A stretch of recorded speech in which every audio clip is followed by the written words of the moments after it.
it takes about 40% of a family's income to pay the mortgage. Grace Key reports. For anyone who's looked into buying a home, we all know skyrocketing prices make it unaffordable for an average family. Just how expensive is it to buy a home? Well, a new RBC report says 3/4 of an average household disposable income goes to mortgage, utilities, and property taxes. But an economist with the BC Real Estate Association explains the reality behind those numbers.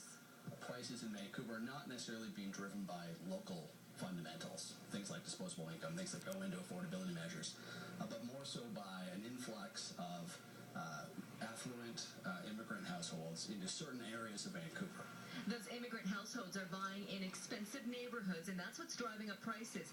In fact, the province gets more than half of the country's investor-class immigrants.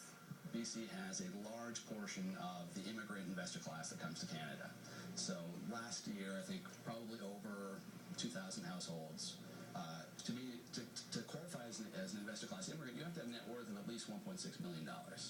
And so you've got maybe 2,000 households locating into BC, mostly to Vancouver, that are very affluent and located in markets like West Vancouver, Vancouver West, Richmond.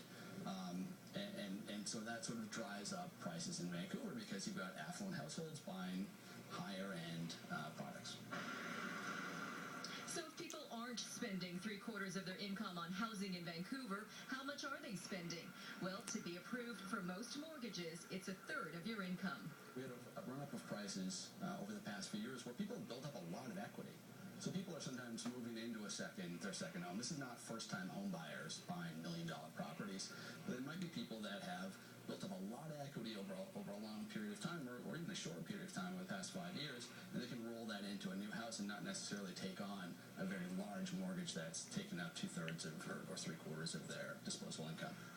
But Vancouver still remains one of the most expensive places in the world. In fact, one recent study showed it was more expensive than San Francisco, London, and even New York when you consider how much we make.